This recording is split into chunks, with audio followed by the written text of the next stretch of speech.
We are on day 8 of the coronavirus unofficial lockdown.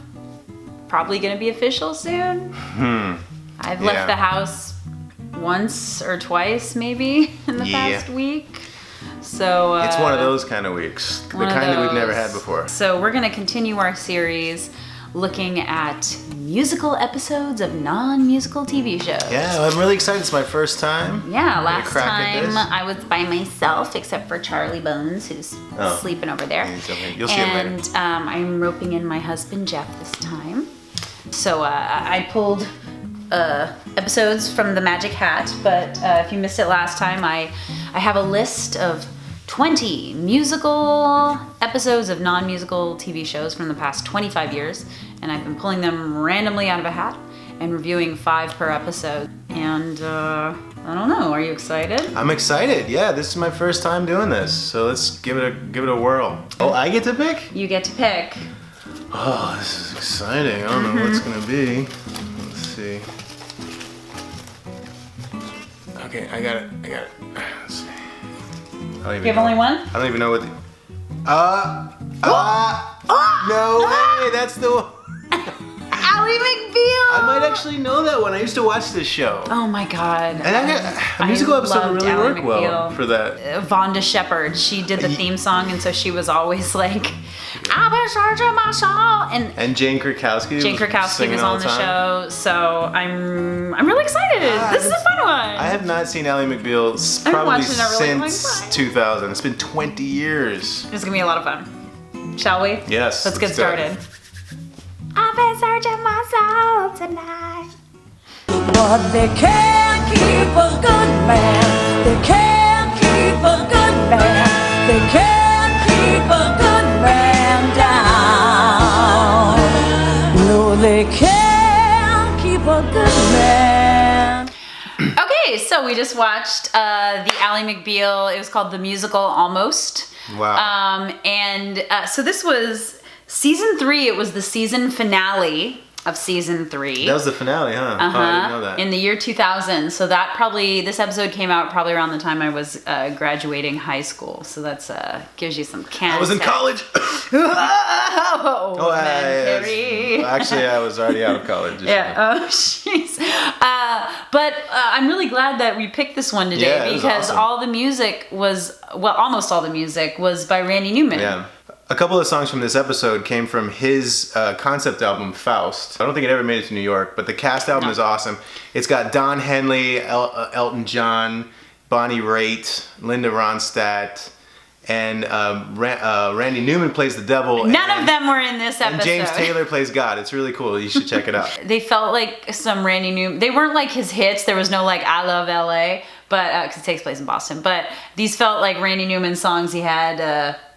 That not too many people knew about. He's like, sure, we'll put my Faust songs in here. Why not? Yeah, exactly. Yeah, I felt like the music was integrated really well into the episode. The show, like we said before, was really big on how the underscoring, unless they were doing like a weird, going way out of the box, like with Ooga Chugga Baby, it was almost always Vonda Shepard singing. Yeah. Even if it was a familiar song. So you heard Vonda Shepard in this sometimes in the underscoring, but then you also heard Randy Newman.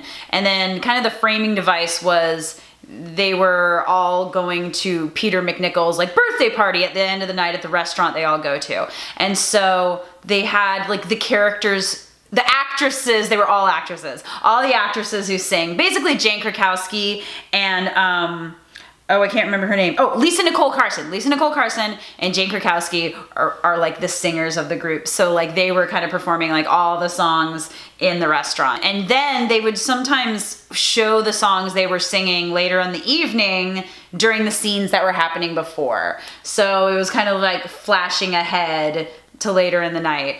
It was a really cool framing device because it's the way it started was like that, and she what's her name, Vonda Shepard. Vonda Shepard was saying the song, and then like she's kind of the narrator, And then if it was on stage, she would be the narrator coming through, and then the characters take over the song. So she kind of passes it off to them. It was pretty neat how they did that. And the theme song was different too because they had all the characters sing it instead of Vonda Shepard like they usually do. So they had them all doing "I've been down this road" like they were at karaoke. So it was really cool. I felt like they integrated everything really well. I liked. It felt very natural the way it happened. It didn't feel like they were stopping the action. Quite the opposite. They used the music to tell the story or to underscore how the characters were feeling.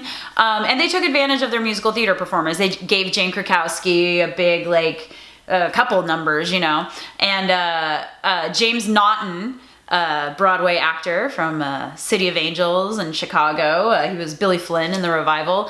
He plays Ally's dad, so they let him do some singing. And then there were some really fun, blink and you'll miss them, moments. Renee Elise Goldsberry from Hamilton is playing some backup singer. She's just some backup singer. You see, it's just future Tony Award winning Angelica right there. There was a waiter who sings, and we know him. Yeah, Joshua Finkel played the waiter. Shout out to Joshua. Josh Finkel. I've done a couple shows with him. And he's a very talented guy. Yeah, he's still working in LA. He teaches music and singing, and he's a working actor and performer. And he was the artist model for Prince Eric. Fun fact. Yeah, I think he had to keep that secret for a couple years, but now it's all released on the extra features or whatever. So you actually see him. Not the voice. he did the movements and they would animate to him. They animated to Crazy, him. right? Yeah, so he came in and was serving the McBeals at dinner, and I was like, I bet he's gonna sing, and he started the song. Yeah, that was "You Never Will Succeed," which is from Faust, and that's where we first saw the flashback to young Ally McBeal. Oh yeah, which was there were really a lot of cool. Basically, the whole episode is between Ally McBeal and her dad, their relationship. And They're going through some stuff. There were 3 different versions of Ally McBeal other than what's her name? There were two others. There was Callista. There was middle tween Ally McBeal, and then in the last flashback, baby Dakota Fanning. Not quite a babe. Not really a babe. 5-year-old Dakota Fanning. So I forgot that Greg Germann also played John Hinckley in the original cast of Assassin, so he got to sing a little bit. But it was funny because Peter McNichol was like, pick a note, Richard. And I was like, he knows how to sing. He called him tone deaf. Yeah, but he was doing fine. I don't know what that was about. No, that was just, it was a joke. Inside joke, maybe. The only song that I noticed was not a Randy Newman song was Hanky Panky. Oh, from Dick Tracy, Nothing Like a Good Spanky. And Alicia Witt sang that. Overall, I really liked it. I mean, most of them were just snippets of songs. Obviously, it can't be they can't be full songs. I don't know. They did a bunch of full songs. Toward the end, though. That blues song. Yeah, I got the blues. I got the blues. That was the setup. You can't keep a good man down. Yeah, I mean, but then eventually, characters would trade off lines, which I thought was inventive and cool. And then at the end, very sweetly, the dad character plays the piano and sings to her, and they kind of have their little reconciliation before the end of the episode. I kind of wanted more.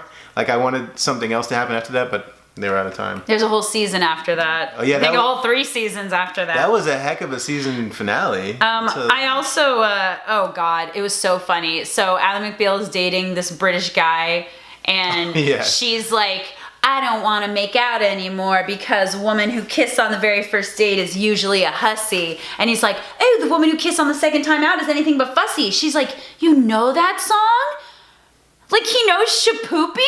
And then she's like, The Music Man is my favorite musical. It's as if this is some really obscure musical that no one knows. But then they go into Light a Rose and Will I Ever Tell You, that 2-part thing. And I get why they put it the way they did for the normies. She's like, no, the boy has to sing this part. The girl sings this part because he's courting her. When really in the song, it's the barbershop quartet singing Light a Rose they're just singing it because they're singing it. And then Marion is singing about Harold Hill. So they got the context of the song wrong, but that's okay. That's just a nitpick. It worked in the context of the story. Also, Calista Flockhart can't sing, so they kind of just did the thing where they kind of made it as minimal as possible. I wouldn't have got that because I don't know The Music Man hardly at all. So I didn't even get that I'm not doing my job very well. But in this case, I was one of the normies. I would not have known that. Yeah, I also like that they just sit down at the piano and the boyfriend just knows the chords to the song. But that's a musical theater trope that's been done a million times before. And one of the reasons why I also think it worked, I mean, I liked Ally McBeal's show. In fact, I think I remember watching this episode I guess it was in 2000. But they already had established the convention of them singing a lot on the show at the bar, at the restaurant. They did, yeah. So that works really well for this episode because it kind of ties in the different scenes that happen. It's a catch-all, really. If you need to add in your song, just cut to the bar. And this is a pre-Buffy episode, might I add. Like Buffy, I was even saying like Buffy kind of started the trend of a lot of musical episodes of TV shows, but it certainly wasn't the first, obviously, because Ally McBeal came out right before it. But I'm telling you, it was this thing in the early 2000s. Everyone just had to have a musical episode of a non-musical show. And for the most part, the way that Randy Newman writes songs isn't necessarily driving the plot forward. So as we talk about musicals, one of the defining characteristics is you want your music to progress the story forward. His music doesn't really do that. But in this case, it did, because some of them it did. The other thing a musical needs to do is, if the song doesn't drive the plot forward, it should give you character development, and there's character development up the wazoo. Yeah. So every song did have a purpose, because, I mean, heck, there was a song where Portia de Rossi was like, I want to come back to the firm, and then they're in the background going, take me back. So, it wasn't just haphazardly like thrown in there, like when I saw that 70s show musical episode, like that was just people going whatever. And this had a purpose behind it. There was even a moment where Peter McNichol was like, I was a fat kid and they sang this song, Johnny the Fat Boy. And Johnny Fat Boy. I was like, wow, they really found a roundabout way to get this like little bitty 4-line song in here, but it was good. It worked. It worked for Peter McNichol's character development. And maybe that was Woody's backstory in Toy Story as well. We'll never know. What? He was a little fat boy. Oh. All right, we need to pull another thing out of the hat. All right, let's do it. Oh! How could you? Okay, one more game. Did you get them all? Yeah, I got them. There's just two. Okay. This is such suspense. Okay, here we go.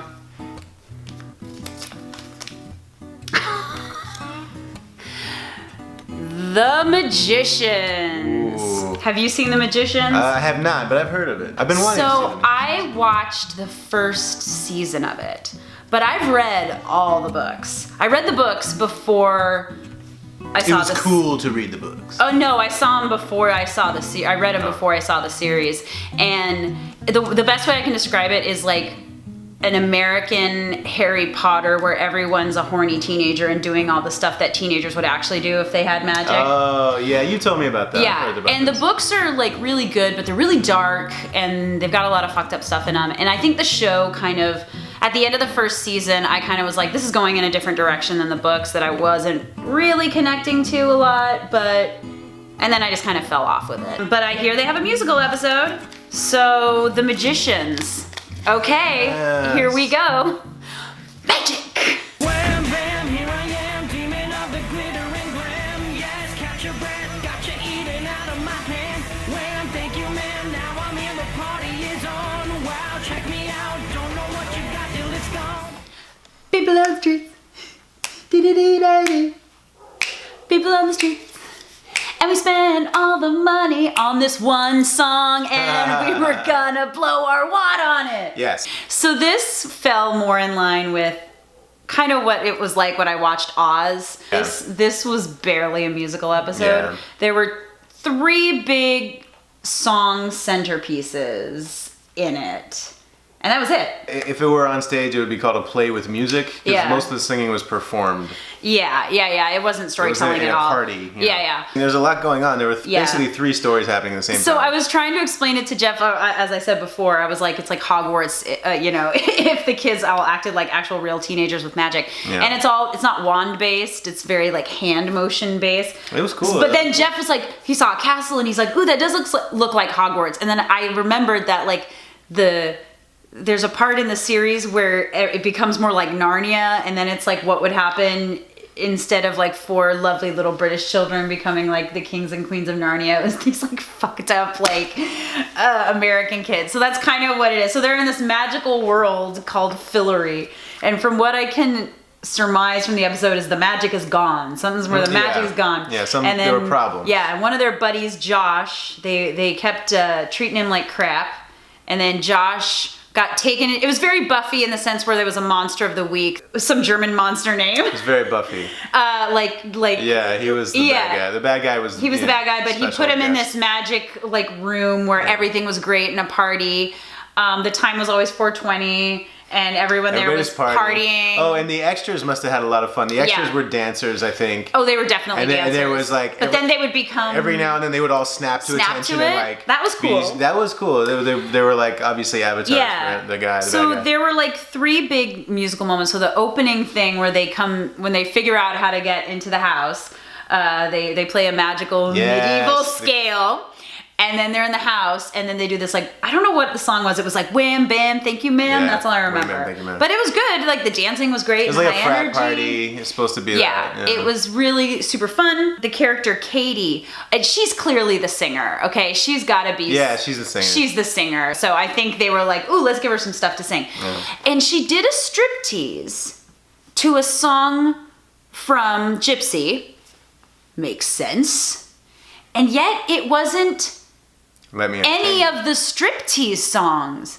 There are a couple in Gypsy. Let me entertain you. Gotta get a gimmick. Yeah. Instead, it was all I need is the girl, but it was all I need is the boy with some different lyrics. So that tells me that there must be some jazzy version of it somewhere. They definitely didn't get like Sondheim to write alternate lyrics for this. I think I've heard it reversed. The gender reversed. That's what I'm saying is I think to me, I was like, wait, we're going for a striptease song from the musical Gypsy, but we're going for like the earnest pie in the sky song that a boy sings. I don't know.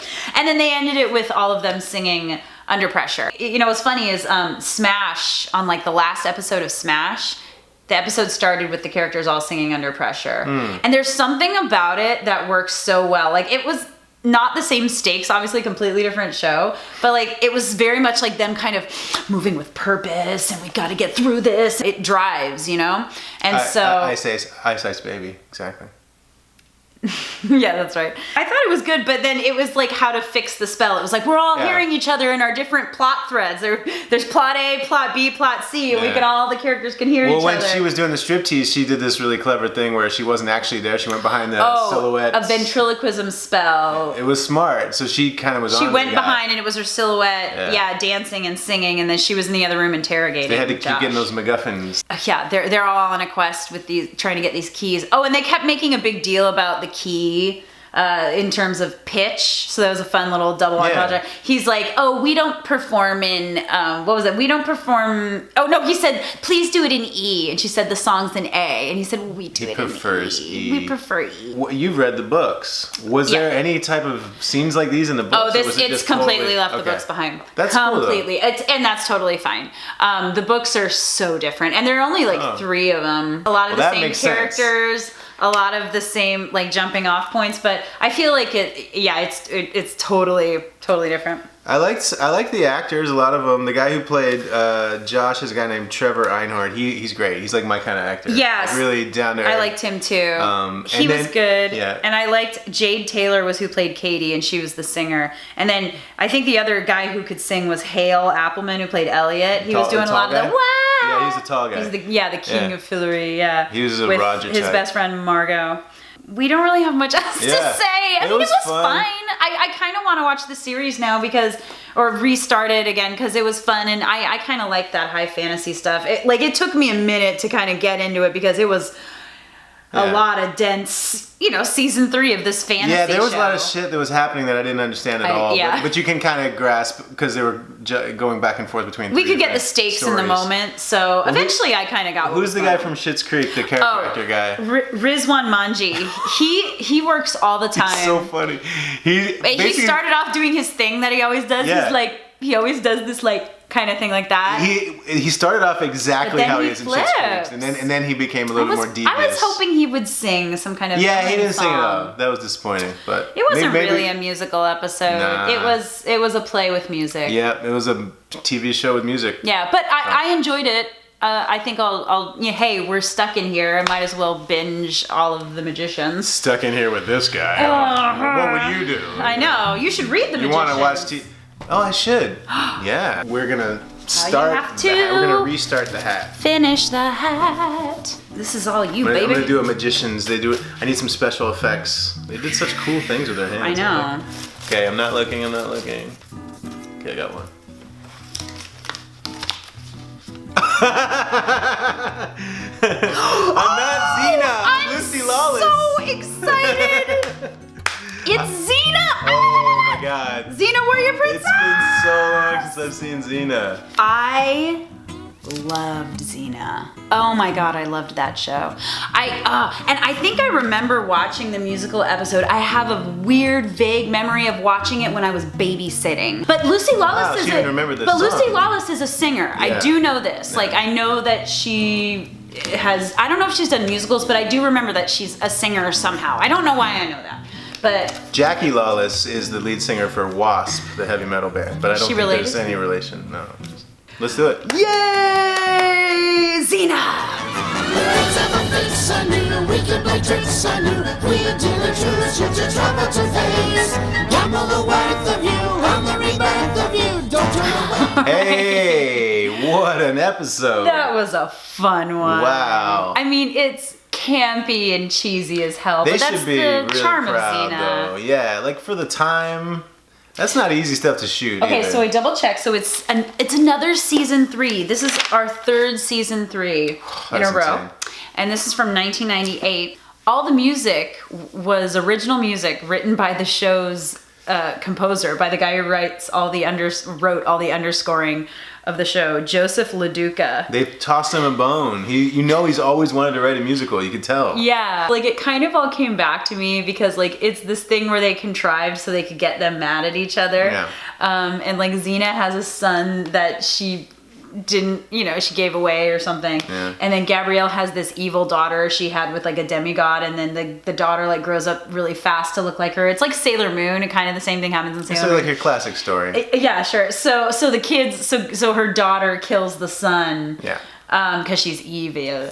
And so then Xena's like, I'm gonna kill Gabrielle, or she's like mad at her, so they need to hash it out. And there is a frankly ridiculous opening sequence where Xena gets Gabrielle, ropes her to the end of her horse, and drags her brutal through fire, bouncing off boulders.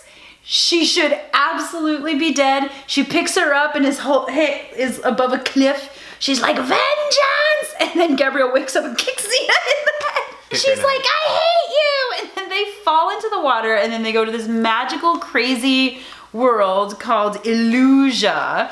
Yeah. And like everyone's represented by like characters they know, and it's like, I don't even know what it is, like an underworld thing. Well, it's really similar to the last episode in the sense that nothing is real. It's all like it's quest. It's all about them reconciling their stuff. And then like people aren't who you think they are. They kind of disappear when they're finished. Xena's nemesis Callisto is there, but it's not really her. She's like, this is Illusia, and like she has unnecessary cleavage because everyone on Xena has unnecessary cleavage. It was the thing with Xena, and unnecessary midriffs, and they went hard.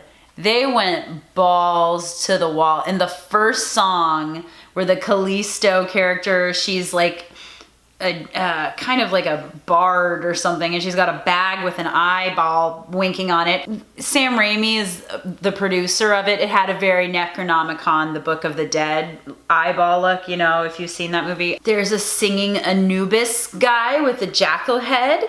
There's a singing CGI Serious Sphinx. CGI going on. Which is, it's magical. New Zealand late 90s CGI for television. You cannot beat it. It's delightful. Yeah. And then all the animals are like there's like these animal heads, and the Yeah. Sphinx is running on a big wheel. It's when the- and Xena, every time she turns around, it goes. When the dog was singing, it was an Oh, actual the dog sings. but it was barking, and they just added the words in there. But when the snake was singing, it was a CGI snake Yeah. that she grabbed and like Oh my god, Looney it was so Tune funny. bounced out the window Oh god, like it was a rubber so great. band. And then Gabrielle comes out in this magical world, and her guide is Joxer, who is Ted Raimi, Sam Raimi's brother, because such a he bad actor. he always gives Ted Raimi a job because he's a good brother. Then Xena finds Ares, and Ares is like, hey, vocal growl, with this weird beard. But I like the soldiers. They all had little I like characters. that guy too. He was good. Yeah. He was giving me like pilot vibes. I feel like this guy is very Joseph LaDuca, the guy who wrote the score. Yeah. I feel like he wants to be Stephen Schwartz really bad. Yeah. Or Alan Menken really bad. Because yes, I know this is a good 5 years before Wicked, but Gabrielle and Xena have this like we need to get through it with love song, which is 100% for good, but Yeah. but Xena's For being good is but totally what I was Xena's thinking being of. crucified. Yeah. Ares has this song that sounds like the mob song from Beauty and the Beast. With the soldiers?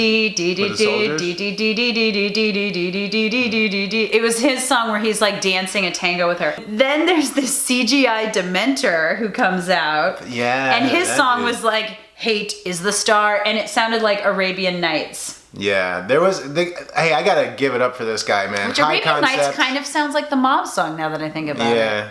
It takes a lot to write Yeah. musicals, and I really felt like this guy always wanted to write one. And there wasn't a lot of melodic stuff. It was more. It was a lot of it was very recitative. recitative. Especially between the two of them. Oh my god, it was a lot of. But storytelling with But music, it was which is good. modern recitative. It wasn't like operatic recitative. It was like Les Mis recitatives, you know? It was like, Yeah, I totally. did this thing that was so bad, you Yeah. hurt my heart, it And was not good. Yeah, there's not a lot of variation musically until the last song. Yeah, I think Gabrielle was dubbed. Okay. I think that was what I read How dare online. you. No, I think she is. She's the vocal actress is not Renee O'Connor. Right. But Xena absolutely. Lucy Lawless. She can sing. Lucy Lawless can can sing. sing. I don't even really think I ever watched this show for real, like back in the day. It's mwah. Did it always have those like Looney Tune sound effects, or Oh, just well, for yeah. this episode? Well, I mean, yeah, Like, they kind of they leaned into it hard. Yeah, like oh, they were certainly. going for zany here, but this Okay. show is campy. Like she Yeah. absolutely does like head turns that go all the time. Okay. It's just a heightened stake for something you'd have in real life, which is having a fight with your friend, having a fight with your Yeah, best friend. it's like. And having how do you get through that? Slash lover, because we all know that we all know. Yeah, or like you have an acid trip and like your dream. This is like what it would be. I mean, it was fun. was Like we great. were laughing, we were having a good time. It's a fun episode. It's not easy to shoot stuff like that either, too, especially back then. I have to commend. Oh, the CGI sphinxes walking look in bad, front. They but look bad, of but course, you know, they're- everything looked bad back then. But a tremendous amount of work went into that, and not just that, but the way that they filmed it too.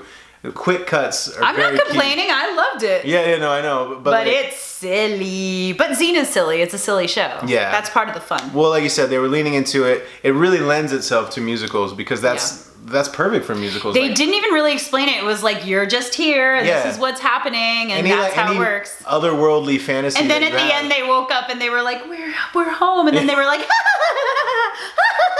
in the water.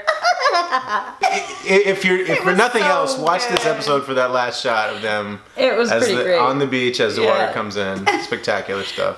This was different from the other two that we watched, in that those were songs, mostly pre-existing songs. Yeah. And this guy wrote them He specifically wrote for the whole this thing. show. It's like the Even for this Stevens episode. musical that I saw last time. Just Yeah. and Buffy, obviously. And in general, that to me is more impressive because Yeah. it takes a lot of work to do that. Maybe that was in his contract. He's like, well, I'll keep scoring the show if you He's give like, me I'm one finally episode. gonna get my All I want is musical. one episode. I'm gonna get my Z. And Sam Raimi was like, sure. Yeah, we'll do that down the line.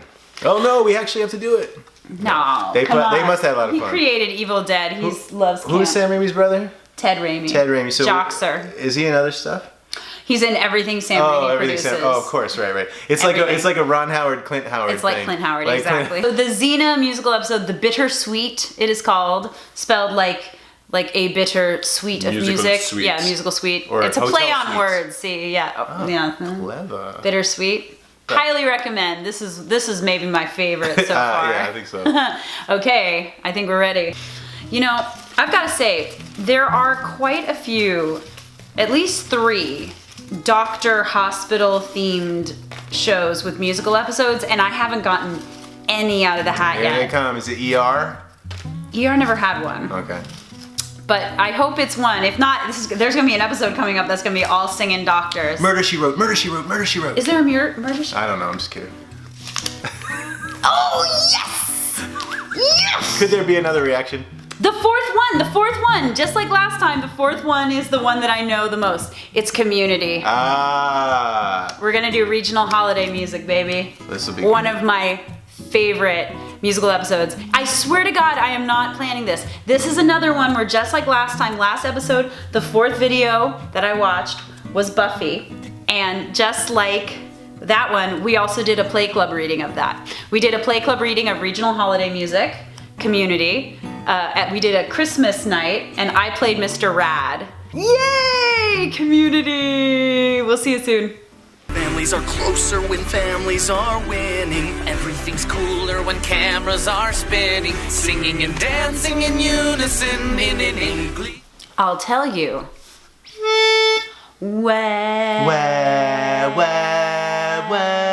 Well. Pitch pipe, done! So this is our, I swear to God, this is random, you guys. This is our 4th season 3 episode in a row. So Really? season 3 has a theme to it, and so we watched regional holiday music episode of Community, which yes. is one of my favorite. Yeah. Well, that was the first one It's that I've one seen of before. my favorite episodes of Community, and maybe one of my favorite TV episodes ever. It's definitely one of my favorite Christmas episodes of a TV show ever. Well, it's a great show. It combines all the things I love, like musical theater, the meta comedy of Community, and Duncan on Glee. I need to take you back to what it was like to be a music teacher of middle schoolers around 2010, 2011.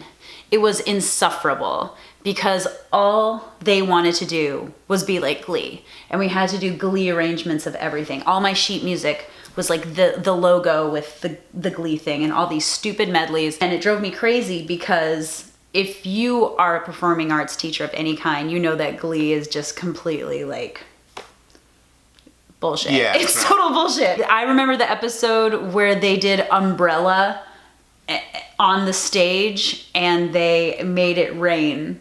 There was rain effects on the high school stage. $100,000 budget. You got to pay for those guys too. Yeah. Tech hands. And then there's just like IATSE. weird connections I have with this episode too. The guest star of this episode is Taran Killam, and I went to high school with Taran Killam. He was our Che in Evita. He's really funny in this episode. He's so funny in this episode. He's perfectly ridiculous. Yeah, it's crazy. Yeah. And then Dan Harmon's fiance also went to Loxa with me. Yeah. She and my brother were the same year. They were the 2 Codys. So Oh. that was the thing. So that's how I always knew. She was girl Cody and then there was boy Cody. Well, that makes it easier. It's a fun little thing, but I do know that Dan Harmon like really hated Glee, and like I hated Glee, and I love Yeah. musicals, and I love kids doing musicals.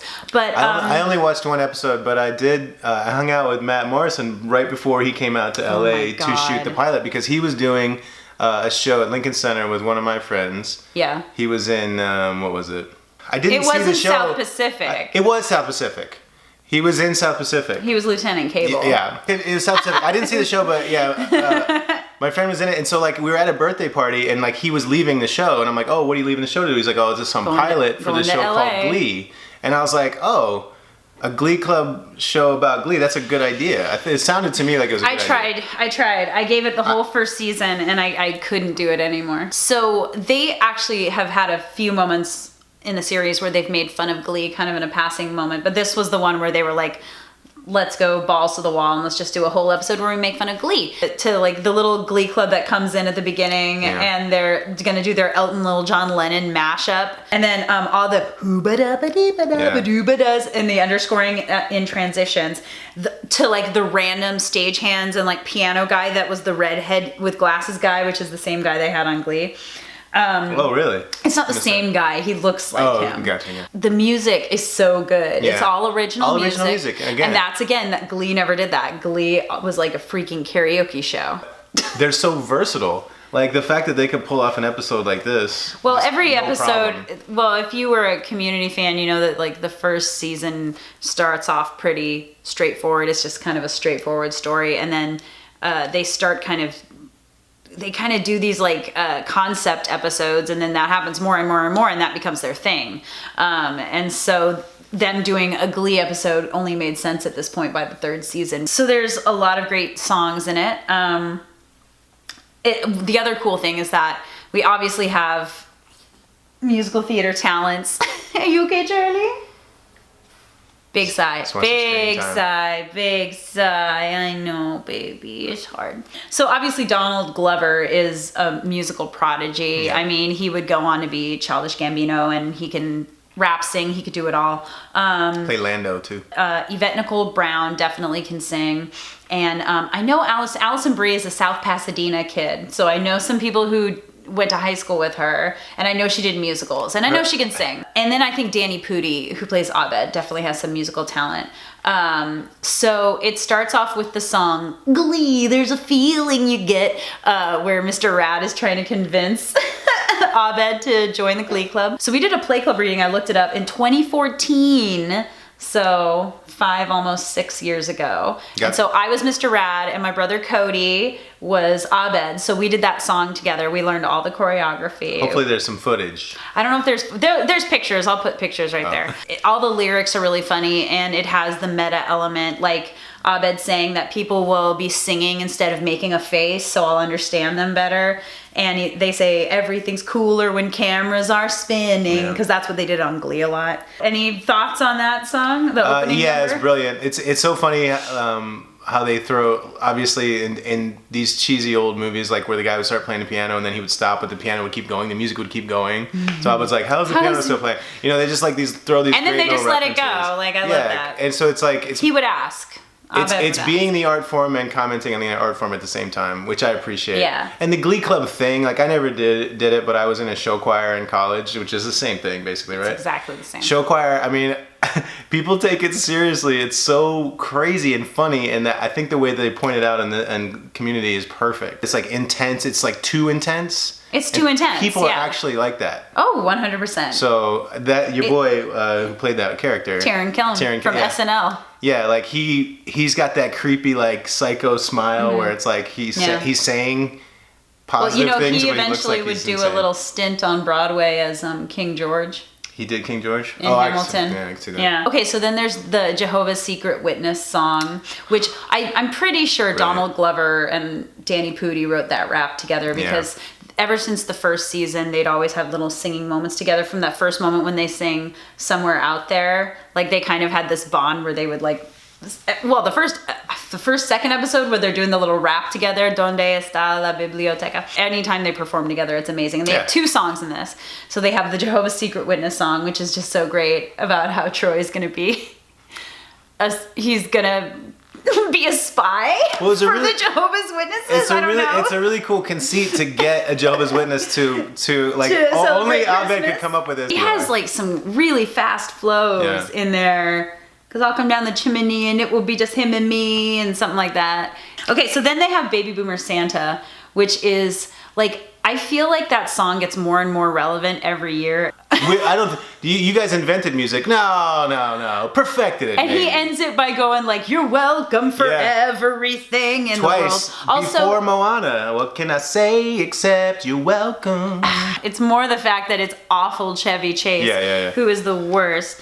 And everyone hates him, going, you're welcome. But I love how the song is just like references. It's just, basically, we didn't start the fire, you know? Well, here's a thing, you know this thing, you recognize this thing, you're important. It was a really cool convention for the episode where he has to convince each person individually because they all join. start getting into the he cult. has to. But it's brilliant how he appeals to... Who does? Well, it starts with Abed, and then it's both of them, Abed and Troy. So once Abed is in and then Troy is in, then they start like finagling. So Well, and everyone Abed just join. wants to do something fun for Christmas and make But they everyone know happy. it, they have to get to the specific weak point of each character to get them to join the Glee Yeah. Club. So then the best song, the most pointed genius So song good, so good. is Alison Brie's song, is Annie's song, Teach Me How to Understand Christmas. It's so good. It makes me laugh every single time. It's so funny. Every lyric, where does the stocking go? It's the Santa baby thing. Yeah, it's Santa she goes, baby. Be my daddy, I'm a silly Christmas baby. Santa Baby, like the idea of It's like like, the do you dumb want- hot girl. It's not even that. It's like you want an infantilized idiot. Yeah. Well, that's the joke in the song. I'm a yeah. baby. Yeah. Yeah. And it's even like Jeff Winger's like, this is getting He's weird. like, this is so weird. I think Is this a bit? diminishing returns on the sexuality here.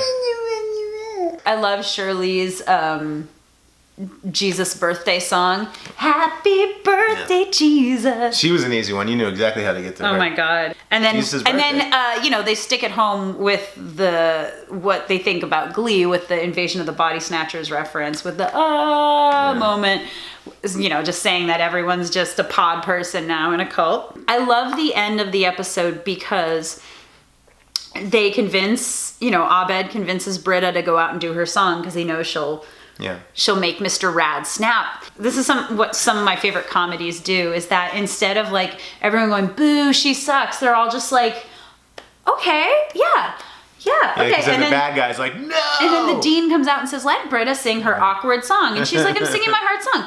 And that is the opposite of Glee. Well, it's supposed to be a show about kids doing musical theater and singing in a show choir. The same kids always do the hits. They go to the big choir concert and yet have Leah Michelle sing a solo. It makes no sense. But Community is actually doing what educational theater is supposed to do. We're not talking about the professional world. We're talking about educational theater, which is if someone has an awkward song in their heart, you let them go up on the stage and sing their awkward song. Yeah. There's not Broadway. It's the point. Yeah, it's the point of what you're supposed to be doing. And so that's why I like the message of that moment with Britta's Christmas time for a treat. The reason why Abed. Jesus. The reason why Abed sabotaged them is because he didn't want to do that whole regionals thing. Oh yeah, and he's super like, regionals we're gonna go to lower zone semis. sectionals, and then regional sectionals and sectional regionals. This is who we are now. Yeah, it's like you're in this cult. It's great any time of the year, not just at Christmas time. Boopy doopy doop boop sex. Is it you or me? It's you. It's me. Okay. I got one. Yes! The one you've been waiting for. La la It's la Daria. la la la la la la. Good, it's another half hour. It's a nice short one. I've seen every episode of Daria, every single one. All right, let's do it. This same old Daria, Yes. guess which season? Tres. You guys, I don't know how this happened. Every single episode was from a season 3. This was the season premiere. Season 3, 1999. You never really saw Daria. No, I didn't. I mean, I knew of it. I've definitely seen parts of it. Yeah. I've seen every episode. The other fun thing about it is Daria is like kind of exactly my age. She was like a senior when I was a senior, the character. So I grew up with this show. So, but it's funny because I go through phases where I watch it like maybe every couple decades, I think is what I've been doing. Couple decades. I'm not that old yet. But like She's huge 60. huge chunks in between. And I still remember so much about it. And this episode's no exception. So this is another original music completely throughout musical episode. And the thing that was so interesting about this, I know you haven't really watched it. The show is very much, even though it's animated, it's very grounded in reality. It's not like zany. It's not like using the medium of animation to like stretch. Like Ren and Stimpy or something like that. Yeah, or even The Simpsons. Like anything where you could do kind of zany stuff is grounded in reality. So because of that grounding in reality, the fact that they had to do a musical episode, it's all the characters being filmed like they are humans doing choreography, like full body shots of these animated characters doing these like stereotypical. I was thinking that like they must have had a choreographer and they must have actually done choreo for the animators. Hand-drawn animation has always fascinated me. Every animator has to know exactly how the body moves and all that, especially with choreography. It's just fun to watch. Yeah, even in 2D animation like this, relatively basic, it's still interesting and it's a great art form to watch. So the episode's called Daria with an exclamation point, because of course it is. And I was reading up on it and I read that the creator was like, she didn't even know if anyone can sing. She just thought it would be funny to do a musical episode, so she just did it. Well, I wonder, you know, it's amazing that we were saying this is the 5th time in a row where it's the 3rd season, but maybe by the 3rd season... That's where it feels right. Yeah, people to are like, do let's like start experimenting a little bit, even if it's not already our audience knows these characters really well by now. So the opening song is called, and it's the bookend song, it's called Morning in the Burbs. The whole episode has a very like you could tell they know about musicals. It's very structure-wise. Yeah, and they have a type of song. It's very older musical theater. Like the opening song to me is very like your classic musical theater. It's gonna be a beautiful day. Opening. It's very Good Morning Baltimore. Yeah. Something like that. Jake introducing you to the world, all the characters, what they're up to. Jake Morgendorffer, the dad, is one of my favorite characters really because like he's always really angry. Like his wife is like the one who kind of does everything, and he's just kind of befuddled, so he gets very angry all the time. But like at himself, he's always just like, God damn it! And so, you know, you're a classic suburban American dad. Yeah, like, and so he opens up the windows, and the first line he says is, "I've got a big wheel in my heart." And you, like usually when you have like a writer's room of talented writers or people, talented people in general, artists, somebody can come up with the music or they know how to write lyrics. Yeah, I did. And even though it's a satire, it's very funny and well written, I thought. Oh, it's a very I mean, it's got a simple thing. There's a hurricane, but like they just were like they just wanted to write a musical episode, and so it's a lot of fun, and you get to see all these characters were like really committing to it. Even Daria and Jane, they're never like, those are the characters who you feel like would be going, what is going on? But they're just part of the musical, so that's like a lot of fun to just kind of see everyone agreeing with each other, just being in this crazy musical world. And then Jane and Daria get trapped on the roof with Brittany and Kevin. And Brittany and Kevin are very funny characters. Well, and if that happened today, everybody would have a cell phone and the problem would be solved in a second, but because it was 99. 99, yeah. And they have the same actress, Wendy Hoops, plays Helen and Quinn and Jane, so she essentially has a duet with herself. Yeah, that's always Helen and Quinn singing about how they can't leave yet because Quinn has to shop, because that's what Quinn does. We see that in The Simpsons a lot when The Simpsons have singing episodes. Yeah. You know, obviously actors play multiple characters, so to hear them sing in different character voices, that's always, you know, that can get a little dicey. And you could tell that they really thought about the choreography, because like there's this great moment where they're trapped and they're singing the song called "They Must Be Worried," and Brittany keeps doing this thing with her arms. Funny. They're trapped in a little shack and she keeps going, "Must be worried." And the first time she does it, they all wince while they're singing, and then she does it again and they wince, and then the last time they wince and she doesn't do it, and then they just go like this. Well, it's so funny. At one point he picks her up and she does the... That's later. That's later when they come outside. They're just really... Or just them singing in the background. They're going like, ooh, ooh, like they're taking the shoulder breath. I thought it was really funny. I mean, it's a very silly episode, but you could tell the writers are just like trying to have some fun, and they're just like, let's just do it. Who cares? And it's 1999 MTV show, so they're like, yeah, this is what musicals are, right? Yeah. I mean, They Must Be Worried is one of the funniest. Like, it's just so bare bones, like subtext. Let's say what the characters. It's not subtext. It's text. It's text, right? I like Jake's "God Damn It" song. God damn it. Yeah, that's a good one. This is definitely worth a watch. Yeah, and their manly song, "You've Got to Be Manly." Yeah. They made them like do this like little walk where they stand there like this. I don't know. It's so funny. It's just like a really cute, quick little musical theater episode. Little, you know, such a great animated show. Like you could binge a million episodes of Daria and they just wash over you, and it's fantastic. And usually most episodes of Daria actually deal with a lot more deeper subjects than this. Like it's never just like, there's a hurricane, okay, we're okay. But the conceit of the episode was kind of the bit. Having Daria like singing and Well, and you know, not having seen it that much, but I knew the thing about Daria that I knew was her monotone, like bland sort of. Yeah. And so to see her sing, she was singing like that. Yeah. Obviously, She was in singing in character. character, but it's so she's basically doing all the same. They were just in a nothing musical. That They she normally just does. woke up that day and they were just in a musical, and that's Yeah. okay. We have come to the end. That was Wow, we did 5. 5 season 3 episodes. Man. So Didn't think I was gonna make 10 it. left. 10 left. 10 left. Man, that's dedication right there. We're gonna be here hunkered down for quite a while. Yeah, that's true. All right, well, go enjoy those musical TV episodes. Yeah, check 'em out, check 'em I out. think they're all worth a watch. All right, Yeah. Well, thanks again for watching. 6 feet. 6 feet. Good night.